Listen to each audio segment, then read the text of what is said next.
پتہ لگ گیا نا تایا ابو کو کہ میں مواحد بن گیا ہوں، اپنی بیٹی سے جو ان کی میری منگنی ان کی بیٹی سے ہو چکی ہے وہ ٹوٹ جائے گی۔ لہذا مولوی صاحب محرم کا حلوہ آئے ہم لے لیتے ہیں، 11ویں کی کھیر آئے ہم قبول کر لیتے ہیں، کنڈوں کا حلوہ آئے ہم قبول کر لیتے ہیں، شب برات کا حلوہ آئے قبول کر لیتے ہیں، میلاد النبی کے جلوس کی طرف سے سبیل دودھ کی لگے ہم پی لیتے ہیں، صرف اس لیے کہ ہم نے توحید کو سمجھ تو لیا ہے، مان تو لیا ہے، لیکن اگر ان چیزوں سے انکار کریں گے تو لوگوں کو پتہ لگ جائے گا یہ موحد ہے،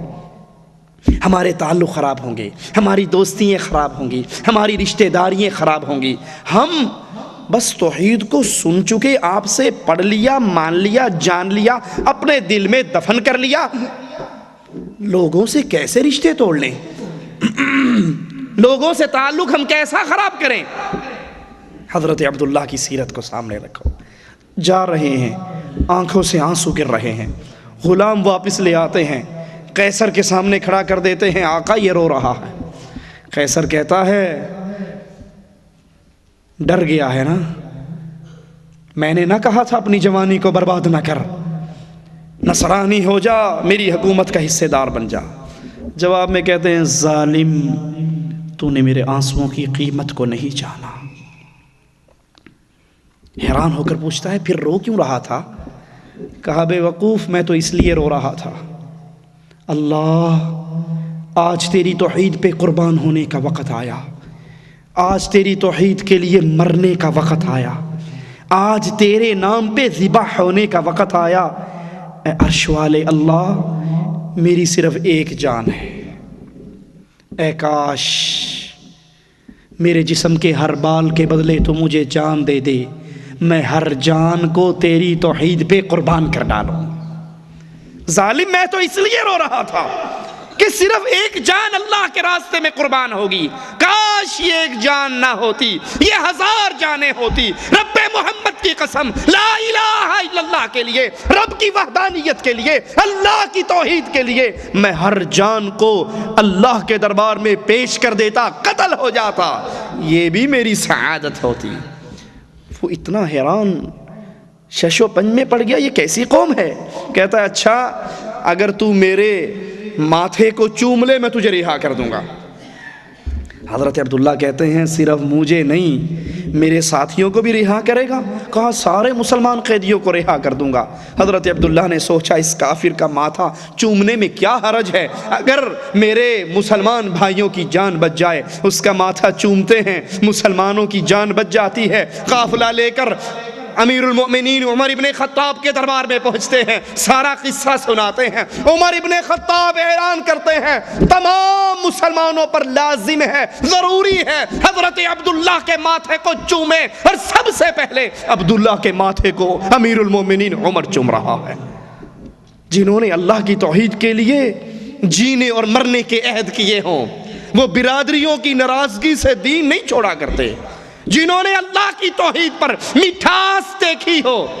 اسی لیے آقا علیہ السلام نے کہا تھا اس نے ایمان کا ذائقہ چکھ لیا وہ مومن بن گیا، اس کے ایمان کی گارنٹی محمد الرسول اللہ دے رہے ہیں کہ جو لا الہ الا اللہ پڑھنے کے بعد پھر شرک میں جانا اس کو ایسے لگے جیسے جیتے جی کوئی آگ میں دھکیل رہا ہے۔ لا الہ الا اللہ کے فہم کے بعد پھر نہیں ہو سکتا کہ مواحد قبروں پہ چادریں چڑھائے، پھر نہیں ہو سکتا مواحد غیر اللہ کی قبروں کا طواف کرے، پھر نہیں ہو سکتا مواحد غیر اللہ کے لیے نظر و نیاز دے، پھر نہیں ہو سکتا دروازے پہ آئے ہوا وہ فقیر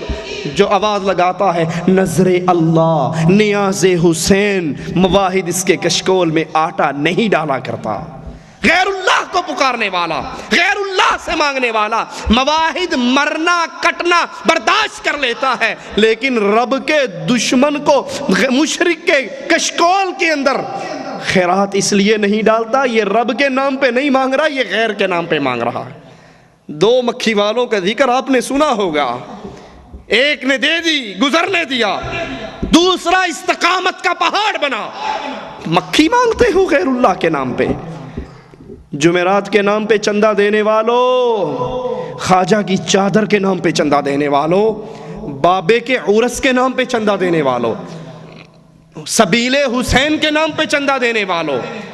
قبروں کی سجاوٹ کے لیے چندہ دینے والوں، عرس کا مارکا سر کرنے کے لیے خیرات دینے والوں۔ دوسرے نے کہا کٹ سکتا ہوں، مر سکتا ہوں، گردن جدا ہو سکتی ہے، رب کے علاوہ کسی اور کے نام پہ مکھی بھی قربان نہیں کروں گا۔ فَقَتَلَهُ، قتل کر ڈالا اس کو، اور جو قتل ہو گیا ایک مکھی نہ دی۔ عرش والے نے اس کی قیمت کیسے لگائی، اس کا درجہ کیسے بلند کیا؟ ایک مکھی نہ دے کر قتل ہونے والا مالک کی جنت میں چلا گیا، مکھی غیر اللہ کو دے کر جان بچا لینے والا جہنم کے اندر چلا گیا۔ یہ اہل ایمان کی سیرت ہے۔ ابو عبیدہ بن جراح رضی اللہ عنہ وارضا، میرے نبی کے وہ صحابی، آپ نے فرمایا ہر امت کا ایک امین ہوتا ہے، اور میری امت کا امین ابو عبیدہ بن جراح رضی اللہ عنہ وارضا۔ مارکہ بدر برپا ہوتا ہے، کفار کی صفوں میں گھس کر ان کے جوانوں کی گردنوں کو تنوں سے جدا کر دیتے ہیں۔ کفار دہشت زدہ ہو جاتے ہیں اس ابو عبیدہ کی طاقت کو دیکھ کر، لڑتے ہیں، ایک شخص سامنے آ جاتا ہے، یہ اس شخص کے چہرے کو دیکھتے ہیں، کنی کترا کے نکل جاتے ہیں۔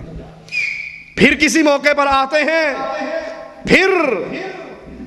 یہی آدمی ان کے سامنے آ جاتا ہے، اور پھر یہ اپنی سواری کو موڑ کر سائیڈ سے ہو کر نکل جاتے ہیں اور کفار پہ حملہ کرتے ہیں۔ کفار کی طرف کا یہ آدمی بار بار ان کے سامنے آتا ہے، اور بالآخر ان کے اور کافروں کی صف کے درمیان کھڑا ہو جاتا ہے، حائل ہو جاتا ہے، کہتا ہے پہلے مجھ سے لڑ پھر آگے جانا۔ اور جانتے ہو یہ کھڑا ہونے والا ہے کون؟ یہ ابو عبیدہ بن جراح ہیں، اور جو ان کے سامنے آ کر تلوار لے کر کھڑا ہے ان کا باپ عبداللہ الجراح ہے۔ باپ آ کر کھڑا ہوا، اور جب دیکھا کہ اب گزارا نہیں ہے، اپنی تلوار کو باپ کے سر پہ مار کے اس کی کھوپڑی کو دو حصوں میں بدل دیتے ہیں، زبان حال سے اعلان کرتے ہیں اگر رب کا دشمن باپ بھی آئے گا تو اس کی محبت کو سائیڈ پہ رکھ کے اس سے جدائی ہو جائے گی، اس کو قتل کرنا پڑا تو کر دیا جائے گا، لیکن رب کی توحید پہ آنچ نہیں آنے دی جائے گی۔ ہم بھی مسلمان ہیں، ہم بھی موحد ہیں، ہم نے بھی دین کو سیکھا ہے، ہم بھی توحید کے دعوے دار ہیں، کیا ہماری سیرت بھی یہی ہے؟ باپ ناراض ہوتا ہے تو ہو جائے، باپ کی خدمت کریں گے، باپ کو پیسہ دیں گے، باپ کی جسمانی خدمت کریں گے، اس کی ہر طرح کی تمنا پوری کریں گے، لیکن جب باپ اللہ کے دین سے ٹکرانے کی کوشش کرے گا اسے کہیں گے ابا تجھے چھوڑا جا سکتا ہے، عرش والے کو چھوڑا، تجھے ناراض کیا جا سکتا ہے، ماں، باپ، چچا، سسر، بیگم، بچوں، تم سب کی جدائی بھی برداشت کر سکتے